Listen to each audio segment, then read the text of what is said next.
Rome যখন পড়ছিল, Nero তখন বাঁশি বাজাচ্ছিল। শাম অঞ্চলের সমৃদ্ধশালী দেশ সিরিয়ায় একই ভূমিকা দেখা গেছে যুক্তরাষ্ট্রকে। দেশটির প্রত্যক্ষ ও পরোক্ষ সমর্থনে সিরিয়ায় বাশার আল আসাদ সরকারের পতন ঘটেছে, অথচ রীতিমতো চোখ বুজে আছে যুক্তরাষ্ট্র। ইসলামিক স্টেটের বিরুদ্ধে লড়াইয়ে সিরিয়ায় মার্কিন বাহিনী রয়েছে, আছে রুশ, তুরস্ক ও ইরানের বাহিনীও। তারপরও সবার নাকে ডগায় বসেই দামেস্কের মসনদ বাগিয়ে নিয়েছে বিদ্রোহীরা। বিস্তারিত থাকছে আহমদুল্লাহ শিকদারের প্রতিবেদনে। ইসরায়েল ইরান সংঘাতের আগুন আপাতত নিভে গেছে, লেবাননেও শান্তির প্রক্রিয়া অনেকটাই সম্পন্ন। ঠিক তখনই সিরিয়ায় নজর পড়েছে ইসরায়েল ও যুক্তরাষ্ট্রের। ইরান সমর্থিত যোদ্ধারা এই সিরিয়া ব্যবহার করেই ইসরায়েলে হামলা চালায়। স্যান্ডেলিনা সো, রূপচর্চায় আভিজাত্য। আবার ইরানও কোনো ধরনের হামলা চালাতে গেলে সিরিয়ার অঞ্চল ব্যবহার করতে হবে। ক্ষমতায় থাকতে এর সবকিছুই অনুমোদন করেছিলেন বাশার আল আসাদ। নিজে সুন্নি হলেও স্বার্থের খাতিরে শিয়াপন্থী ইরানের সঙ্গে বিরোধ ছিল না তার। এমন সমীকরণ সামনে রেখে কঠিন এক খেলায় মেতে ওঠে ইসরায়েল ও যুক্তরাষ্ট্র। সিরিয়ায় বিদ্রোহীদের নেতৃত্ব দেওয়া আবু মোহাম্মদ আল জুলানি একসময় মার্কিন কারাবন্দী ছিলেন, অথচ সেই কারাবন্দীই এখন পুরো সিরিয়া নিয়ন্ত্রণ নিয়েছেন।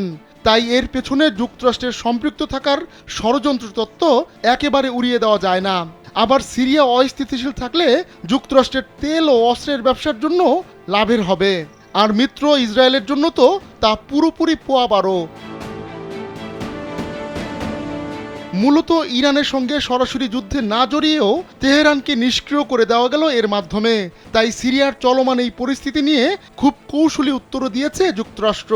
হোয়াইট হাউসের জাতীয় নিরাপত্তা পরিষদের মুখপাত্র শন শেভেট বলেছেন, মার্কিন প্রেসিডেন্ট জো বাইডেন ও তার টিম পুরো পরিস্থিতি নিবিড়ভাবে পর্যবেক্ষণ করছেন। এমনকি সেখানে থাকা যুক্তরাষ্ট্রের আঞ্চলিক অংশীদারদের সঙ্গে যোগাযোগও রেখে চলেছে যুক্তরাষ্ট্র। বাপ বেটা মিলে সিরিয়ায় 50 বছরের বেশি সময় শাসন করেছেন, কিন্তু সেই শাসনের অবসান ঘটতে লেগেছে মাত্র কয়েক ঘন্টা। এক সপ্তাহেরও বেশি সময় আগে শুরু হওয়া বিদ্রোহীদের অভিযান এত দ্রুত শেষ হয়ে যাবে বাশার আসাদ তা কল্পনাও করতে পারেননি।